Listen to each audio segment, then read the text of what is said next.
Channel Africa and you have got something in common. The thirst for knowledge.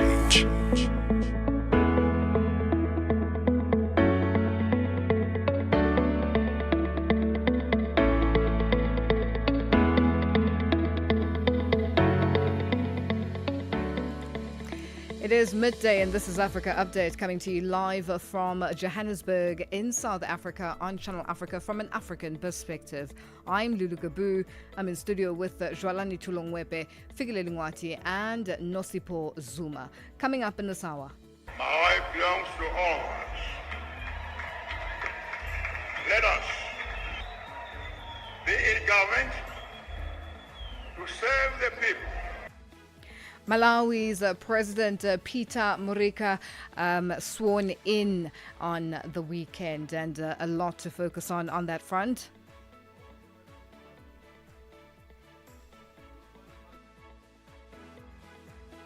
And Nigerian lawyer Frank Tete raising an alarm on the increase of criminality in Abuja. But first up, the news with Jwalani Tulongwepe and our sports headlines with Fikile Lingwati. SABC News.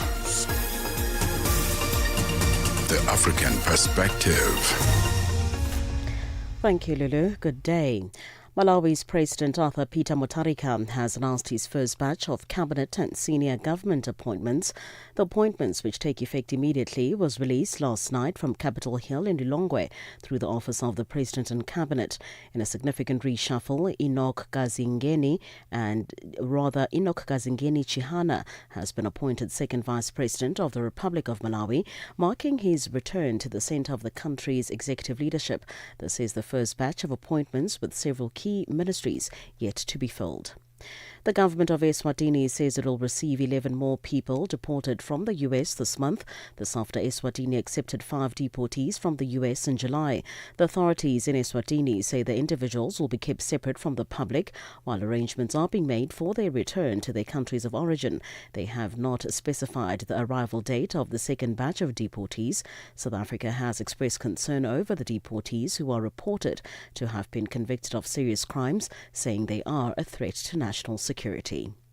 South Africa's KwaZulu-Natal Province Police Commissioner Lieutenant General Nhlanhla Mkhwanazi will tomorrow appear before Parliament's ad hoc committee set up to investigate allegations of threats to national security.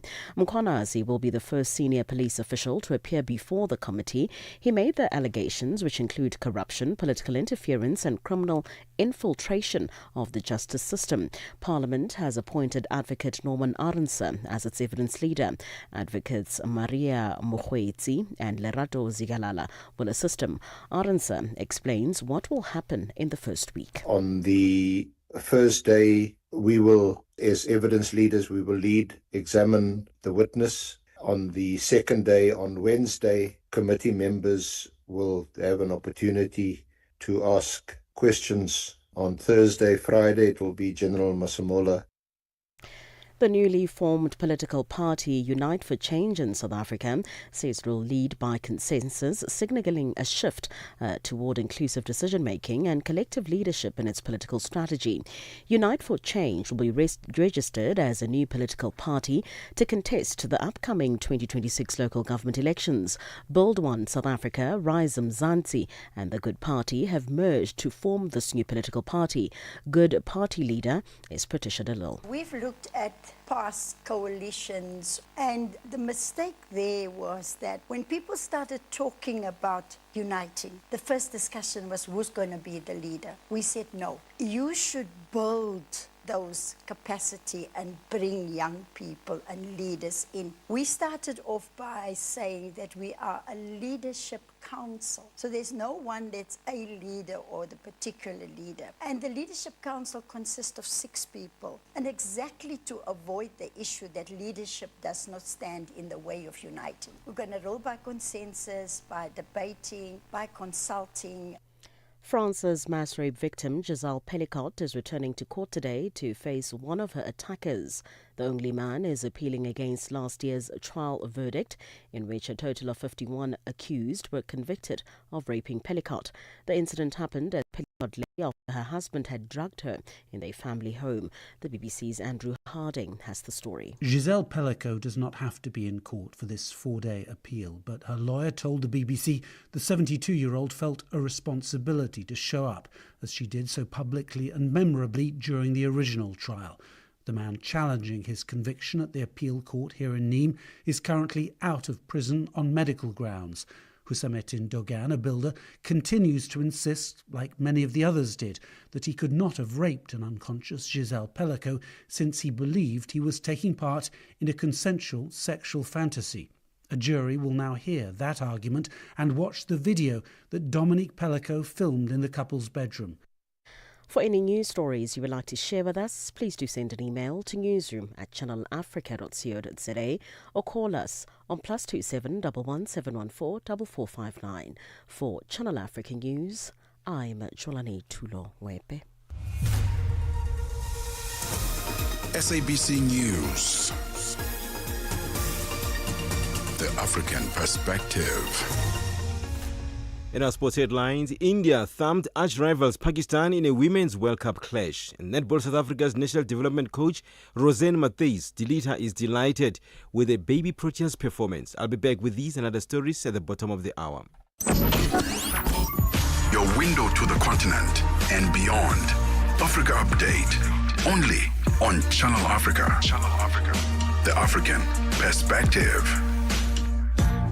Thank you to Jalani Tulongwebe with our news update and Figulating Wati with our sports headlines. It is 12:06 Central African time and we're coming to you live from Johannesburg in South Africa on DSTV's audio bouquet channel 802, OpenView channel 628 and on www.channelafrica.co.za as well as on the SABC Plus app, available on the Apple and Google Play stores. Join us in conversation on our social media platforms. That's on X, Instagram, and subscribe on YouTube at Channel Africa 1. On Facebook at Channel Africa, you can also send us your comments and voice notes to +2763 as 406 9126 #Africa Update and let us know which country you're in. And if you have any stories that you'd like us to highlight or to focus on, send us an email. It is newsroom@channelafrica.co.za or give us a call on +2711 714 4459. Africa Update with Lulu Gaboo, 12 to 1 p.m. Central African Time. Well, today on #Africa Update Asks, thousands of people in Madagascar took to the streets this past weekend in what has become the largest wave of protest in more than 15 years. Our question to you today is, what is your view on the Gen Z protests taking place in Morocco and Madagascar, and do you support them? Share your thoughts and your views on all our social media platforms. That's on X, Instagram at Channel Africa 1, on Facebook at Channel Africa. You can also send us your comments and voice notes to +2763 as 406 9126 #Africa Update Us. Africa Update on Channel Africa. We go to Malawi now, where Malawians on Saturday swore in Peter Mutharika as president following his 16th September election victory. The 85-year-old, who previously led the country from 2014 to the year 2020, made a remarkable political comeback. At his inauguration in Blantyre, Mutharika thanked religious leaders and said Malawians had voted against corruption, theft and state-sponsored abuses. Channel Africa's George Mango has more from Blantyre. I, Professor Arthur Peter Mutharika.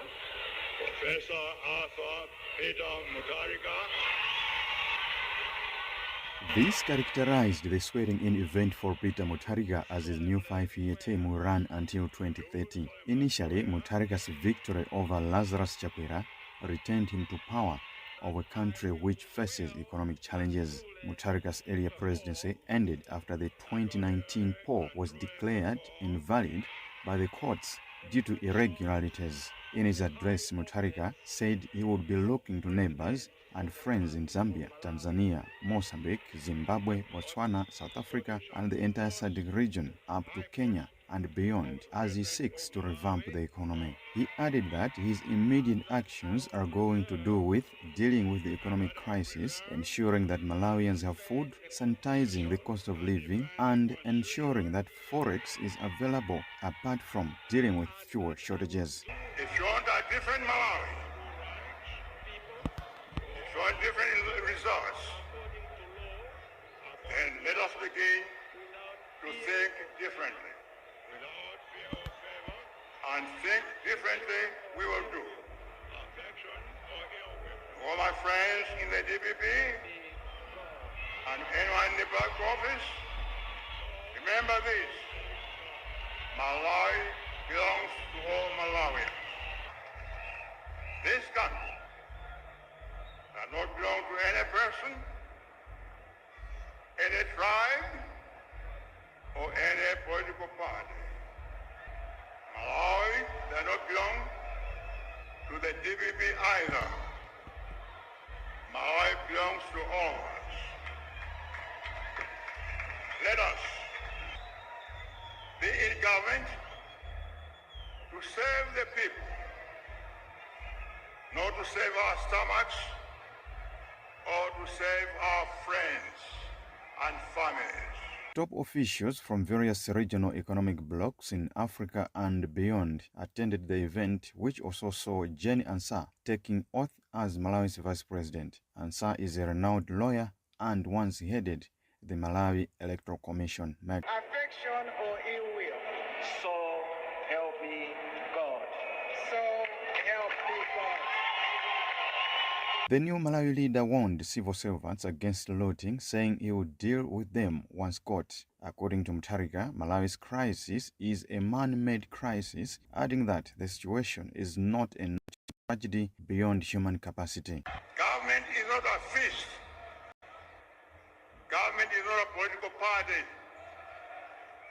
Government is not a nightclub. Being in government is about serving the people, to change our situation, to create jobs, and to help everyone prosper in. And that is the president of Malawi, Peter Mutharika, who was sworn into office on the weekend. And that report by George Mango in Blantyre, Malawi. It is 12 after 12 Central African time, and we're coming to you live from Johannesburg in South Africa. Africa Update with Lulu Gaboo, 12 to 1 p.m. Central African Time. Our Nigerian lawyer, Frank Tete, has raised an alarm on the increase of criminality in Abuja. Abuja is the capital of Nigeria. He has warned that Abuja is no longer safe, and the sense of insecurity among residents, Tete says criminality is now rampant, even in areas that used to be considered secure. And to discuss this further, we are joined on the line by Frank Tete. Frank, good afternoon, and thank you for joining us on Africa Update. Good afternoon, and my pleasure. Frank, what's happening in Abuja? Why the concern, and why is it that you're raising this alarm, especially at this particular time? Oh, well, we've had the cases of insecurity that have been underreported over the last few months, but the last week was particularly horrendous. First, armed robbers invaded the residence of an Arise News correspondent, and in course of which she died. In that same week, in the FCT, a veterinary doctor was kidnapped and shot and killed, together with he was kidnapped together with his three children. He was shot and killed. but the three children are still in captivity, are still in the kidnappers den as we speak. So those were just the crescendo of the insecurity situation in the FCT. Irrespective of where you stay, whether you live in the highbrow areas of Maitama or the legislative quarters or Asokoro, or you live in the outskirts or what you call the suburban areas, you find that nobody is safe anymore. And the response rate on the part of the security law enforcement is very, very disappointing. I was coming to that, Frank, to find out exactly what authorities are doing and why does it seem like nothing much is being done, especially when you highlight such incidences that have happened. Now, to think that the nation's capital is this unsafe, you can only imagine what's happening in other parts of the country where kidnapping is now the order of the day. It's very difficult to drive by the road. Now, clearly, the security forces in Nigeria have been overwhelmed. They've, over the years, been, overstretched by the fight against insurgency, whether it's from Boko Haram or ISWAP fighters or new crop of terrorists that are trying to take over land. So the Nigerian authorities, the soldiers, policemen have been overwhelmed. But we also run a very poor security architecture where we have a unitary police system that is resident in Abuja that accounts and attempts to police the entire country. Over the years, it's not working, but for political reasons, they have refused to decentralize the police system so that local authorities, governors who are elected with political power, can indeed control and recruit and operate police force to protect their own people. But that doesn't happen. So there's some liturgy that is flowing right from Abuja that is affecting the entire country. But when we thought we were safe here because we thought we are in the seat of power, but very close to the president's mansion, that is we call Aso Rock here, you find criminality is happening all over the place. I live also close to the president, and I've also experienced incidences of theft and robberies in my place. So it's really very bad. Nobody feels safe, but we're just carrying on, hoping for the best. So, Frank, how far are you from the president's house? Is it two houses down the road? No, well, in terms, I will measure it in terms of time, and I can say that it's about 5 minutes walk to the presidential villa. It's not close. All right. Now, so let's talk about now the president, apart from the presidential villa, with the security that a president has, does that not, clearly doesn't bring peace to the area that you live in? It used to, but what changed? Over time, these criminals have become brazen because they've seen that the response rate on the part of law enforcement has not only been slow, but has been poor and has not been able to match any preventive measure. So they are trying to take over a porous and a vacuum situation in the FCT. Now, these kind of things happen in northeast Nigeria, where you have which are the strongholds of terrorists like Boko Haram. But over the years and in more recent times, we've seen now that the criminals are hanging around in shanty towns that are created overnight across the city center. So as we speak, directly opposite the police school, you'll find shanties. Now, the police headquarters, I'm talking about the country's police headquarters right here in Abuja, you find shanty towns under the bridge, very close to it, and the police seems not to care. So these are the breeding grounds for these criminals, and that's from where they launch attacks on innocent citizens. But now they have now become so brazen and coordinated. They now attack homes, they now kidnap people, and then they also, not only demand ransom at any form of resistance to show how much they mean business, they just shoot and kill very important persons. Many Nigerians, especially in the city center, no longer feel safe with the events of last week. What are you hoping this call will invoke in the authorities? Well, we've called on the authorities, and we're happy that the National Assembly is already responding with the idea of having state police. We're looking at the decentralization of the police system so that when people are elected, even at local government levels, they are able to organize and control some form of police, activity to protect the communities, to protect estates, and to protect citizens. We just hope that when political leaders become more responsible in realizing that the primary responsibility of government is to provide security and nothing more, I think there will be an improvement. National Assembly is on course.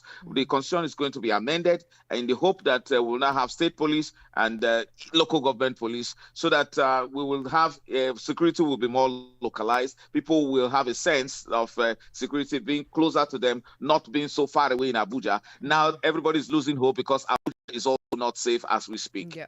Well, Frank, we have run out of time and are going to leave it there for today. Thank you for joining us on Africa Update. That's a Nigerian lawyer, Frank Tete, joining us on the line. It is 20 after 12 Central African time.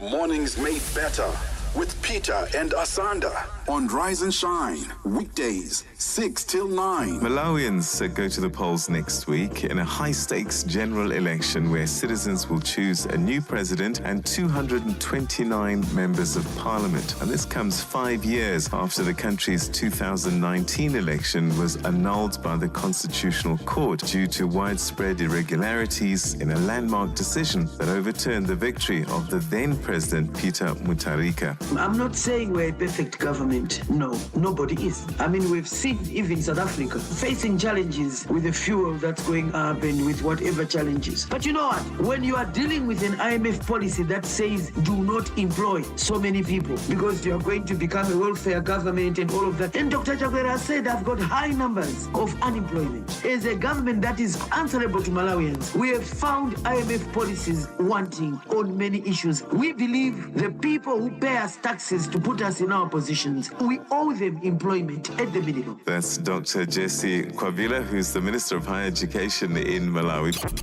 Mornings made better with Peter and Asanda on Rise and Shine. Africa Update on Channel Africa. It is 21 after 12 Central African time, and we're coming to you live from Johannesburg in South Africa. Israel's Nir Oz kibbutz, which was raided during the October 7th, 2023 attack, is holding a memorial ceremony to commemorate those killed by Hamas. Meanwhile, Israel supporters gathered in Manchester in England ahead of the anniversary, days after 2 people were killed in the city on Yom Kippur.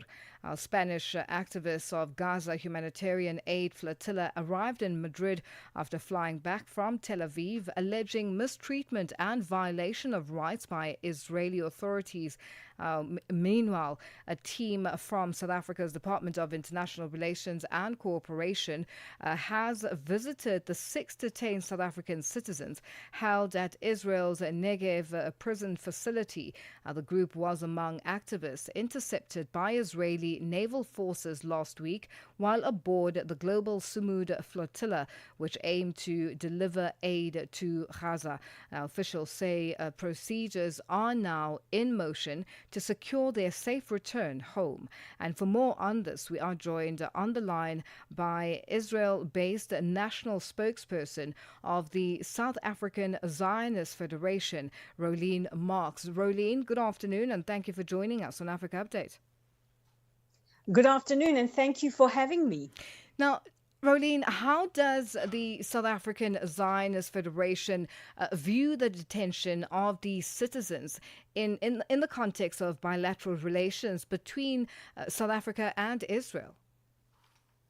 Well, first of all, detaining these citizens who had embarked on an illegal attempt to engage with the Israeli naval blockade is within the rights of Israel, and that is within the rights of what is left of bilateral relations between Israel and South Africa, which since the 7th of October, and I would actually say before the 7th of October, have steadily started to turn cold. Repeated governments, the Greek government, the Italian government, the Vatican, appealed to the Sumud flotilla, especially Now that we have a peace deal on the table, we are waiting for final acceptance from Hamas. Israel accepted a week ago. We are waiting to see what Hamas is going to say. The Arab partners have all agreed, and the onus is now on Hamas. And in the words of the Italian Prime Minister, she said that attempting to breach the naval blockade, which is legal, and it's legal according to the San Remo Maritime International Law, and we are still in a state of war, so it would have put them in very precarious positions. The Italian Prime Minister said it was dangerous and it was irresponsible. She said, especially now that there is peace on the table, and offered to take the aid, as did the Vatican, as did the Greek government. And when those ships were brought into Ashdod port, it was found they had no aid on board. Now, while we are speaking about South African citizens, we had two members of the Mandela family, Zaziwe Manawai and Samaswazi Mandela, who actually went into Gaza through the legal channels with the Gaza Humanitarian Foundation, who have handed out millions of meals since they have been operational, and very peacefully handed out food, handed out aid to civilians in Gaza, directly to them without the threat of Hamas intervention. So there are legal ways. Israel offered as well to take whatever aid was alleged to be on board of these vessels, and through the operational mechanisms, take it into Gaza. But this was nothing else but a floating publicity stunt. So what happens now? Because on numerous occasions we've seen a peace deal being brought to the table, agreements being brought forward between different parties, and the peace doesn't hold. The agreements don't hold. The agreements don't come to fruition. What happens now? I think that is the $1 million question, because we did have a ceasefire. We did have sort of a de facto peace in place on the 6th of October in 2023. As you know, as you mentioned so movingly in your introduction about Nir Oz holding a memorial. It is the eve of the second anniversary of the 7th of October attacks, and we still have 48 hostages that are held captive in Gaza. And we are hoping that Hamas, who have said that they will release the hostages, and we are hoping as early as this week, we are praying with all our might that this happens. There are still details to iron out. Our negotiating team has been dispatched to Cairo, where talks are underway, as well as the other relevant parties, representatives for Hamas, Egypt, as well as the United States. But the problem is that Hamas basically disagreed with most points of the peace plan that are on the table, which has caused a lot of frustration for President Trump, as well as Arab leaders. And President Trump saying, if we can iron out these final details, we need to move fast. We need to get these hostages home. And he said to Hamas yesterday, he says, total obliteration if you do not agree to the terms of this agreement. So right now, we are cautiously optimistic. We are praying hard, and we are hoping that Hamas, who is the only party still outstanding, heeds President Trump's warning.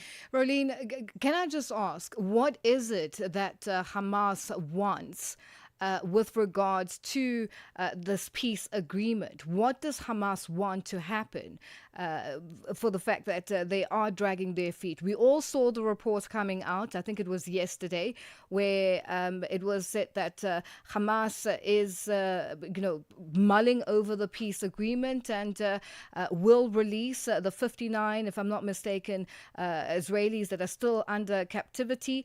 But what is it that they want, that they keep holding back, especially when you're being, as Hamas, being threatened by a first world power? How does it work? Where does the balancing come? Because in the same breath, Israel is still killing people in Gaza. Well, first of all, I think let's visit the accusation Israel is killing people in Gaza. We are in a state of war, and the world has had a front row seat to this particular war at the expense of other wars around the world. So I think let's rephrase, we are not killing people, we are fighting against Hamas. And just a short while ago, major rocket launchers were discovered in the Gaza Strip.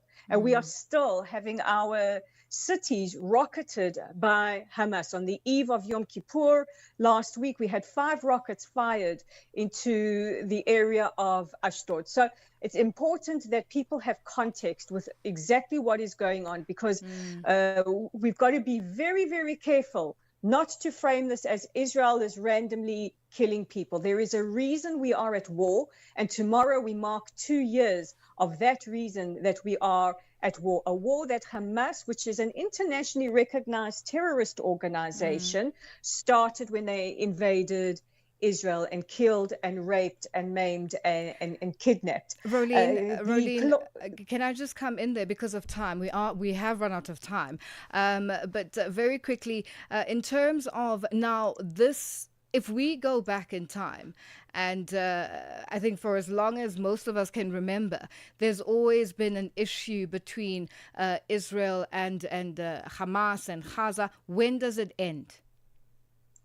It ends when Hamas agree to the request of the Arab League, of President Trump, of Israel, and basically of world powers who have said Hamas must disarm, they must lay down their arms, they must immediately release all of the 48 remaining hostages, and they have no place, no part in a future in the Gaza Strip. And you can see from the reaction of ordinary Palestinians on the ground in Gaza, they want the same thing. They want peace, and they want an end to Hamas, who has held them ransom and has held us captive for decades. And very quickly, just in wrapping up, Rolene, talk to us about the memorial that is taking place tomorrow on the 7th, and what people should expect and how people can get involved. Thank you. This is such an important question, because the world has forgotten the events of the 7th of October. And ironically, it is also the first day of Sukkot, the Feast of the Tabernacles. And we remember that Hamas invaded during these very, very holy days for the Jewish people. And I ask every single person out there, read a story of one of the hostages, of one of the victims. Eli Sharabi has released his book Hostage in English. It's available tomorrow. It's his harrowing story. Read it. Read what happened on the 7th of October. Honor the victims, including South African victims, including hostage Joshua Molel, whose body is still being held captive by Hamas. He is from Tanzania. Clemens Matanga from Tanzania, who was also killed, and his body retrieved by the IDF. Remember that behind the numbers are people, people who were universes to their families and to those who loved them. And I love that question so much. I'm so grateful for that question, and really hope that people take me up on my request to do exactly that. Rolene, thank you for joining us on Africa Update. That's South African Zionist Federation. Rolene Marks ending that discussion. It is our news headlines time with Jwalani Tulongwepe. SABC News. Headlines. The African Perspective. Thank you, Lulu. Good afternoon. Making headlines, Malawi's President Peter Arthur Mutharika has announced his first batch of cabinet and senior government appointments. The government of Eswatini says it will receive 11 more people deported from the US this month. This after Eswatini accepted 5 deportees from the US in July. And finally, France's mass rape victim Giselle Pellico is returning to court today to face one of her attackers. I will have details on these and other stories at 1 o'clock. SABC News. Headlines. The African Perspective. Sports. on Channel Africa. The African Perspective. We're better off with cricket news. India thumped arch-rivals Pakistan by 88 runs in a Women's World Cup clash. But the game was marred by controversy as players refused to shake hands at Colombo's R. Premadasa Stadium. The two captains avoided the customary handshakes at the toss, and there was hardly a glance exchanged during the play. Once the formalities were done, both sides made a beeline to their dressing rooms, skipping the traditional post-match greetings, a frosty ending to a heated encounter. The animosity that brewed during the recent Men's Asia Cup in Dubai seemed to spill over to the women's fixture in Colombo. And Netball South Africa's national development coach, Rosanne Mathey, says the quality of netball displayed by the Baby Proteas at the Netball World Youth Cup will certainly benefit the senior team in future. What they produced at World Cup, and I think a lot of those players put their hands up. Where if you look at our Proteas, we do, in numbers, we do have a lack in our center court players, and I think a lot of the players there put their hands up, from the under-21s and show what they can produce on an international level, as well as defense, which is great. You want to see that. I think in the past under-21s we didn't really see that, but now there are players that's really putting up their hands. And in motor racing, Mercedes will take Formula One back to South Korea for the first time in 12 years with a show run in Yongin next week. And team principal Toto Wolff thinks it is high time the sport again made an annual visit to the country.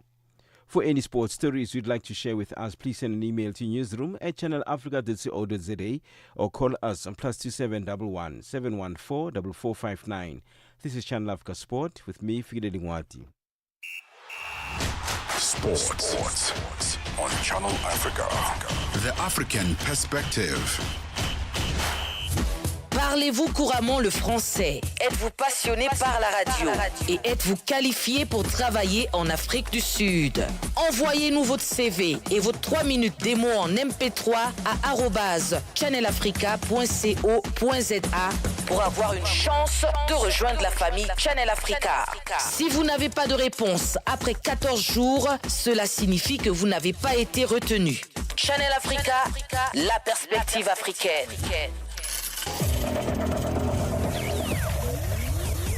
Business news on Channel Africa.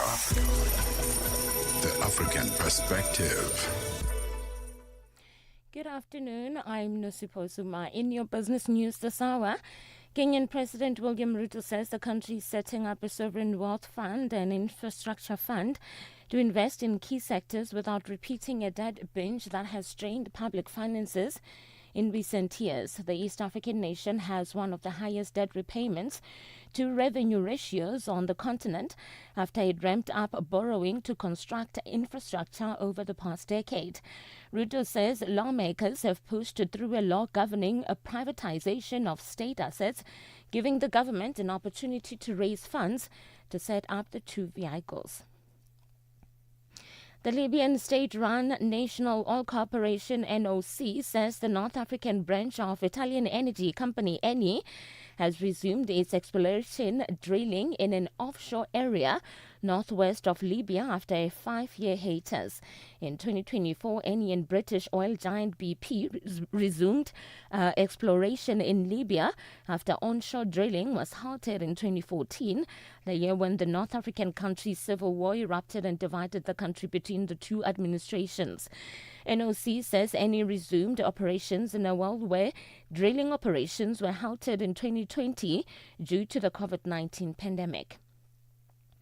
British packaging and paper firm Mundi says its core profit growth slowed in the third quarter due to weaker demand and lower prices, and warned that challenges would persist this year, sending its shares sharply lower. Shares in Moody tumbled more than 15%, dragging shares of European peers including Enso, UPM and CCA. Mundi posted underlying core profit of $260.35 million for the 3 months to September 30, down from $321 million in the second quarter and $340 million in the first, marking its lowest quarterly earnings so far this year. The South African Broadcasting Corporation says it has continued to operate with strong governance and accountability as the Auditor General's unqualified audit opinions have confirmed for the past 2 financial years. It has described as inaccurate reports that it's planning another round of retrenchments. The SABC concluded its last major retrenchment in March 2021, with more than 600 permanent employees leaving the organization as part of its turnaround and sustainability plan. Moni Ngubane is the SABC spokesperson. Where operational challenges are identified, these are addressed internally through established systems and processes and do not warrant the kind of speculation currently circulating. Japanese stocks have hit a record high after the country's ruling Liberal Democratic Party names Sanai Takaichi as its new leader. This move has positioned the pro-business politician to be Japanese next prime minister. Takaichi, who has held senior government roles including Minister for Economic Security and Internal Affairs, is known for her support of higher government spending and lower borrowing costs. She is a long-time advocate of aggressive government spending and monetary easing to stimulate growth. The BBC's Sunjarana Tawari has the details. Sanai Takaichi is a veteran lawmaker and a devotee of the Abenomics policies of the late Shinzo Abe, which include boosting the economy with aggressive spending and lower interest rates. That kind of spending shift could spook investors who are already worried about Japan's debt load, which is among the highest in the world. Takaichi will have to regain trust from a public angered by rising prices and drawn to opposition groups promising stimulus and clampdowns on migrants in the world's fourth largest economy. Your financial indicators: $1 in Nigeria is trading at 1,000 naira for 170. In Botswana is 13 bula 20. Kenya, the dollar is trading at 128 shilling 49. And in Zambia, it's 23 kwacha 78. The BRICS countries: $1 in Brazil is trading at 5 real 33. Russia is 81 rubles 93. India is 88 rupees 72. China is 7 yuan 13, and in South Africa $1 is trading at 17 rand 21. $1 is trading at 74 pence to the British pound and 85 to the euro. Looking at commodities, gold is trading at $3,942 and platinum at $1,611 per ounce. The price of Brent crude oil is at $65.59 a barrel. Now, for any business news stories you would like to share with us, please send an email to newsroom@channelafrica.co.za or call us on +27 11 714 4459. For Channel Africa Business, I'm Nosipo Soma. Business news on Channel Africa. The African perspective. We are on Open Views Audio Bouquet. Channel 628. Africa Update. Your daily dose of African insights. With Lulu Gaboo on Channel Africa. Well, it is 12:42 Central African time, and we're coming to you live from Johannesburg in South Africa. And thank you to Nosipo Zuma with our business news. Now, the Hospital Association of South Africa is hosting a 2-day conference in Johannesburg in the Gauteng province of the country. This year's conference takes place under the theme Sustainable Healthcare Together. The meeting is attended by several international and South African experts in healthcare. An exhibition is also running simultaneously, showcasing the latest innovation in the healthcare industry. Channel Africa's news reporter Tutu Ngobeni spoke to the Chief Executive Officer of HASA, Dr. Dumisani Bomela, about the conference. So this is an annual event that we stage. We've been doing it for quite a while now, for upwards of 20 years. And it's really got a significant role in our health calendar, in the sense that it's the biggest by feedback from our audiences in the past and best hospital conference in Africa.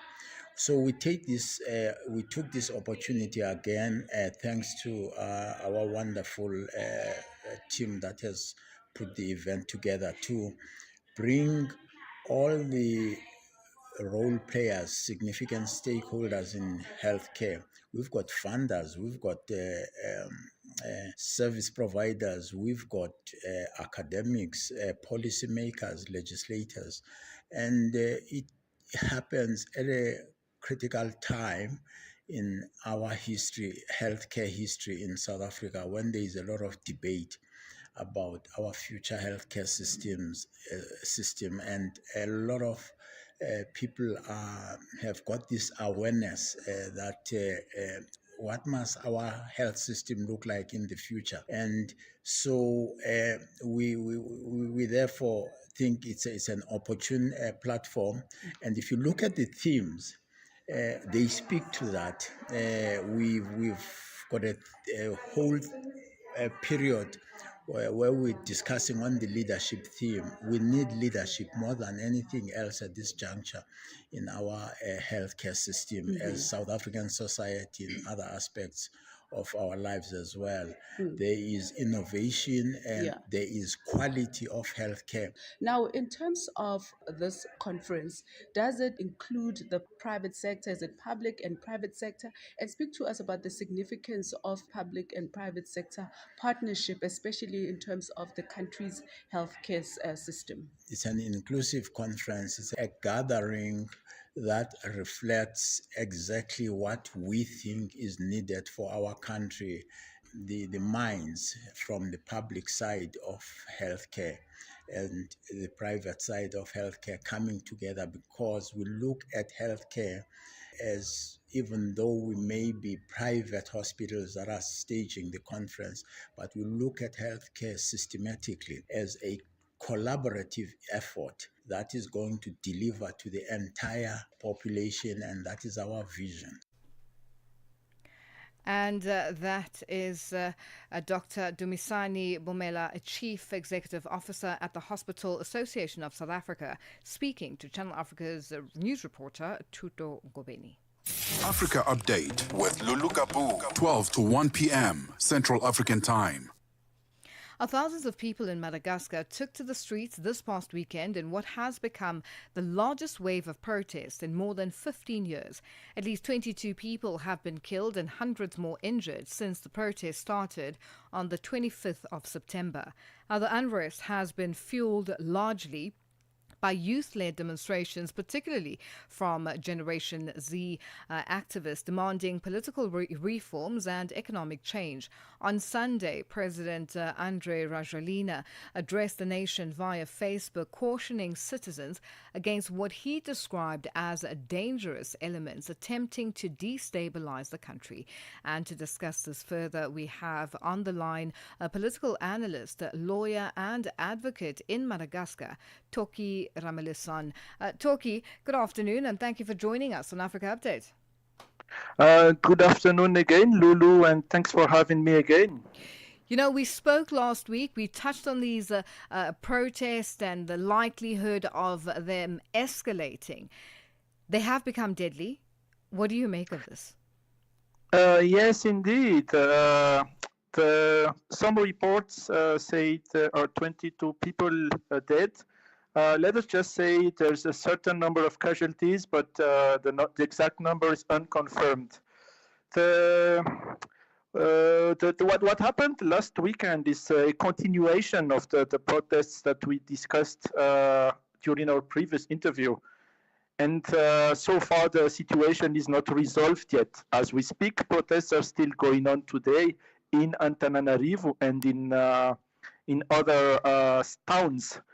Plus, during the weekend, some trade unions have joined in the movement, and they have said that they will start a general strike to paralyze the administration in order to force President Rajoelina to resign. Now, with what they're saying as the Gen Z, the message that is coming from the president is a brutal security crackdown. How do you think this is received by these young protesters? And do you think that the president is really giving this enough attention? The general public opinion, not just the Gen Z movement, thinks that the president is not giving the demands enough attention. It is true that the demands started by with demands for uninterrupted supply of water and electricity. But since the response of the government on the 25th of September, it has escalated to demanding the resignation of the president. But so far, the president has called for dialogue. He said he acknowledged some of the mistakes made by his government. He sacked his government. But most civil societies, trade unions, professional bodies, and the Gen Z itself, followed by politicians, are saying that for as long as the freedom of peaceful assembly, the freedom of peacefully gathering in the streets to express their opinions is not respected, dialogue is not possible with the president. Now, the president is condemning these protests as what he seems to perceive is the fact that this could be a coup plot driven by his rivals. Now, what do you make of this? Does this sound like an individual who is sound of mind? The president has said, and he has said during his previous address, that the opposition was attempting to his life, and the opposition is deliberately attempting a coup. Then, in his second address, President Rajoelina and one of his advisors claimed that a foreign power is behind a massive, widespread cyber attack on Madagascar, and the Gen Z people are manipulated by a powerful artificial intelligence robot. They were asked by journalists which foreign power is allegedly behind the attack, but they refused to say which one. So you're right. Some Gen Z people have publicly said in the media that the president has lost control and that it doesn't make sense now in what he's saying. What now? Clearly, there seems to be everyone is at an impasse. What's the next step that both parties should take? This is now the protesters and the president. The situation today, Lulu, is a bit confused because so far there is no clear leadership from what is called the Gen Z movement. So if the president says, I want to talk, I want to negotiate, let's solve this around the table, it is the civil societies, the professional bodies, the churches, and some churches, and the public opinion, which responds on Facebook that for as long as people cannot march and express themselves peacefully in the street, dialogue is not possible. The situation today seems to be stuck because the prison guards are on strike, so they say that the prison is not accepting any new inmate so far, as long as their demands are not being met. And the customs services of Madagascar, the Union of Customs Services, have also announced that they're going on strike starting from today. So the pressure is mounting on the government, but the dialogue is not taking place to resolve the situation. Now, you speak of pressure mounting on the government, but also in the same breath, President Andry Rajoelina dissolved a government in response to the protests and the protesters. But clearly, this was not enough to stop the protest action happening. So which government now is in place? So far, the president dissolved his government on September the 29th. And he announced that the outgoing ministers will be acting until the new one is formed. He was supposed to form a new cabinet like 3 days after the 29th, but so far there's no ministers yet been appointed. So the government seems to be run by President Rajoelina and a handful of faithful ministers. Some of them have left, and none of them is making a public appearance since the 25th of September. So we do not know exactly which government we have in Madagascar as we speak. Well, Toki, a lot unfolding here, and we have to leave it there for today. We have run out of time, but thank you so much for joining us on Africa Update. Thank you for having me. That's a political analyst, lawyer, and advocate in Madagascar, Toki Ramilisan, joining us on the line. Africa Update, your daily dose of African insights with Lulu Gaboo on Channel Africa.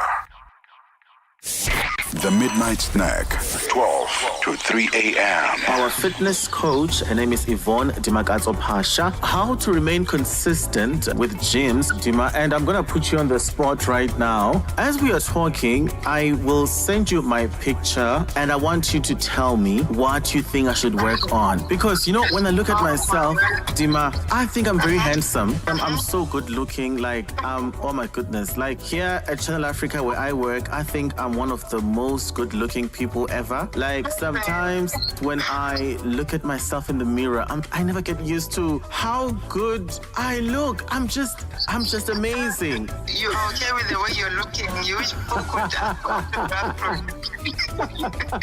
and now you want to put me on the spot. Do I need gym? Yeah. I mean, if you can just consider eating healthy, cutting down a few foodstuffs such as junk. The Midnight Snack, every Monday, 12 to 3 a.m. with Chanduko Ligege. Africa Update with Lulu Gaboo, 12 to 1 p.m. Central African Time. Oh, today on hashtag Africa Update Ask, we focus on the thousands of people in Madagascar taking to the streets this past weekend in what has become the largest wave of protests in more than 15 years. Now, our question to you today is, what is your view on the Gen Z protests taking place in Morocco and Madagascar, and do you support them? Share your thoughts and your views on all our social media platforms. That's on X, Instagram at Channel Africa 1, on Facebook at Channel Africa. You can also send us your comments and voice notes to +2763 at 406 9126. Hashtag Africa Update Us. Africa Update on Channel Africa. And it is that time of the day where we say happy Monday to the Upside team. It is Tabukhole Kuleni. How are you today? Happy Monday to you too, Lulu. I'm fantastic. How are you doing? I'm very good, thank you. Gen Z protests. Yeah, Gen Z protests, Madagascar, Morocco. It's they want a change in government, and you know, they want deliverables and accountability. So they took a leaf out of the Nepal books. With those Gen Zs there, yes, overthrowing their governments. It's a very interesting one because now in Madagascar, for instance, there are acting cabinet or government officials because the president dissolved government, and so it's a very interesting one. We're still waiting to see how it unfolds. Yeah, it's going to be very interesting. I think we've come to that point where people are just sick and tired of being sick and tired, and the young ones are coming to the party and saying, we're going to do something about it. We're not just going to say we are sick and tired of being sick and tired. We're going to show you that we're sick and tired.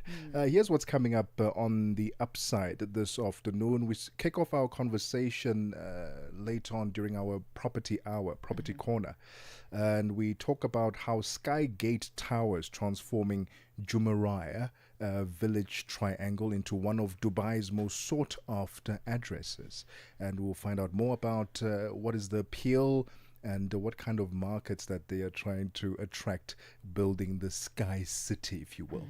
Right, and then later on we get into conversation with a man who is running for Johannesburg mayoral position.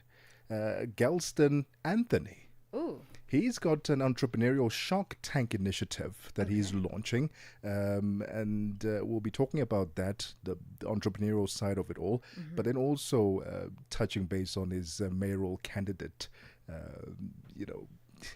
It's very interesting. It's an a interesting very interesting one. time in South Africa, you know. And I'm trying to wrap my head around that one also personally.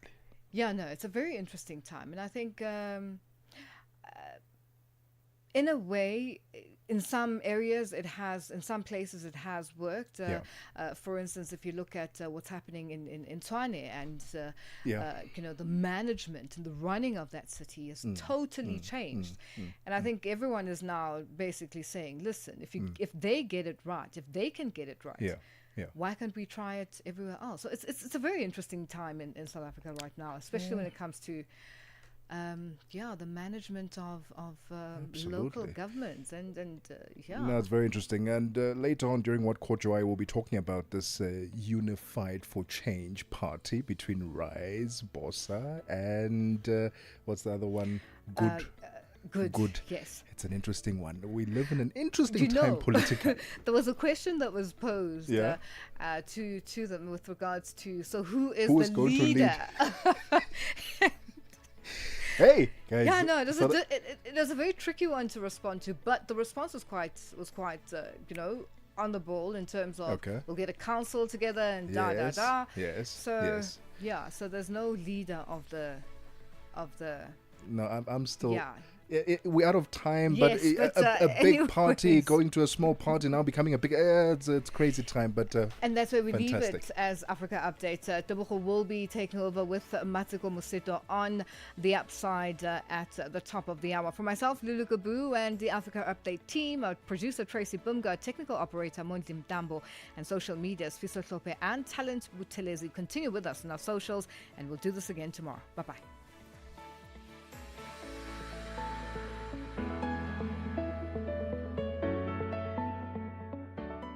Get the news, music, and lifestyle of Africa on Channel Africa, the African perspective.